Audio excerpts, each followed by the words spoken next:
The janitor nobody noticed every morning before sunrise, Michael Anderson, unlocked the doors of Jefferson High School. The hallways were dark. The classrooms were empty. The building was silent. For 22 years he had been the school's janitor, and for 22 years almost nobody noticed him. Students rushed past him without looking. Teachers nodded politely but rarely stopped to talk. Parents hardly knew his name. To most people, Michael was simply the man who cleaned floors and emptied trash cans. But nobody knew the story he carried. Nobody knew that years earlier he had dreamed of becoming an engineer. Nobody knew he had once earned top grades in college. Nobody knew he had sacrificed everything for someone he loved. At 19, Michael had been a brilliant student. His professors believed he would have a remarkable future. But during his second year of college, his father suffered a severe stroke. Suddenly everything changed. Medical bills piled up. His mother could not work enough hours. His younger sister, Lily, was still in school. The family needed help immediately. Without hesitation, Michael left college. He took whatever job he could find: construction, warehouse work, night shifts, anything that paid. Years passed. His father never fully recovered. His family survived because Michael kept working. Eventually, he found a stable position as a school janitor. It wasn't the life he once imagined, but it paid the bills, and his family remained together. As time passed, Michael stopped thinking about his own dreams. He convinced himself they no longer mattered. Every day followed the same routine: unlock doors, clean classrooms, fix broken desks, sweep hallways, lock the building at night. Then repeat, year after year. One Monday morning, a new student arrived. His name was Noah Parker. Unlike most students, Noah actually noticed people. He noticed the cafeteria workers, the bus drivers, the security guards. And he noticed Michael. One afternoon, Noah saw Michael repairing a broken science lab table. The repair looked surprisingly complex. "You know a lot about this stuff," Noah said. Michael smiled. "A little." "A little," Noah laughed. "That looks like professional engineering." For a moment, Michael felt a familiar ache, a reminder of a dream long buried. "I used to study engineering." Noah looked shocked.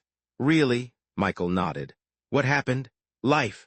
That was all he said, but Noah remained curious. Over the following months, they spoke often, sometimes before class, sometimes after school, sometimes while Michael fixed equipment around campus. Slowly, Noah learned Michael's story, and the more he learned, the more he admired him. One afternoon, Noah asked, "Do you regret it?" "Regret what?" "Giving up your dream." Michael thought carefully. For years, he would have answered yes. But now he wasn't sure. "I regret losing the opportunity, not the sacrifice." Noah nodded quietly. That answer stayed with him. A few weeks later, the school announced an engineering competition. Students would design solutions to real-world problems. The winning team would receive scholarships and national recognition. Noah immediately signed up. But there was a problem. His team struggled. Every design failed. Nothing worked. As the deadline approached, frustration grew. One evening, Noah found Michael repairing an old heating system. "We're going to lose." Michael smiled. "Maybe." "No, definitely." Michael laughed. "Show me your design." Noah spread blueprints across a table. Michael studied them carefully. For several minutes he said nothing.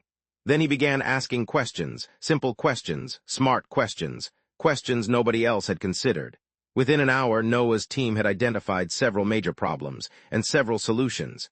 "You figured that out so fast," Noah said. Michael shrugged.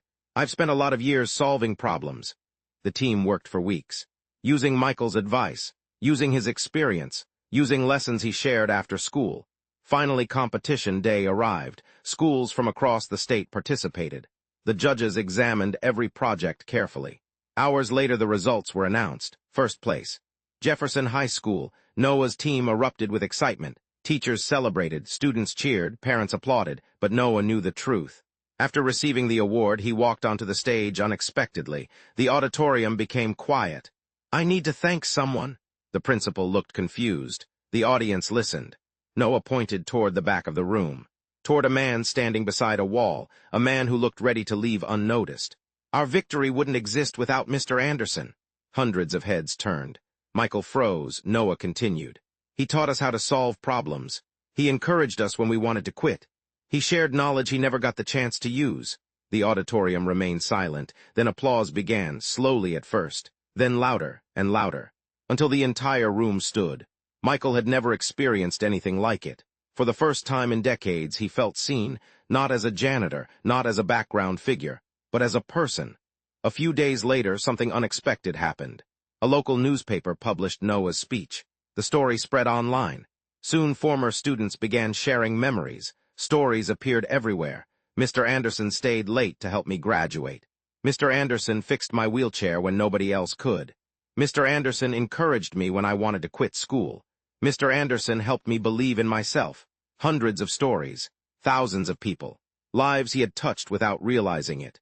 Then came another surprise. A nearby engineering firm contacted him. One of the executives had read the article. After several conversations, they offered him a position. Not because they felt sorry for him, because they respected his abilities. At first, Michael refused. "I'm too old." The executive smiled. "No, you just have experience." For weeks, Michael debated the decision. Starting over at 47 felt terrifying. What if he failed? What if he wasn't good enough? What if he had missed his chance decades ago? Finally, he visited his father. The old man listened carefully. Then he said something Michael would never forget. "You spent your life helping everyone else reach their future. Maybe it's time to reach yours." A month later, Michael accepted the offer. His first day felt overwhelming. New systems, new responsibilities, new challenges, yet something incredible happened. He loved it. The passion he thought had disappeared returned immediately. Every project excited him. Every problem energized him. Every success felt meaningful. 3 years later, Michael became one of the company's most respected engineers. Not because he was the smartest, but because he understood perseverance. He understood sacrifice. He understood how to keep going when life became difficult. One afternoon, he returned to Jefferson High School. Students crowded the auditorium. Teachers welcomed him warmly. Noah, now a college graduate, sat in the front row. Michael stepped onto the stage. For a moment, he looked around the room. Then he smiled. "When I was young, I thought success had an expiration date." The students listened closely. "I believed if a dream didn't happen quickly, it would never happen." He paused. "I was wrong." The room remained silent. Life doesn't always follow the timeline we expect. Sometimes dreams are delayed. Sometimes they change. Sometimes they disappear for years. But that doesn't mean they're dead. He looked toward Noah. Then toward the students. Never assume your story is over because a chapter didn't go the way you planned. Some of the best chapters come later.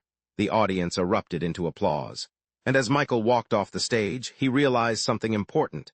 He had never truly failed.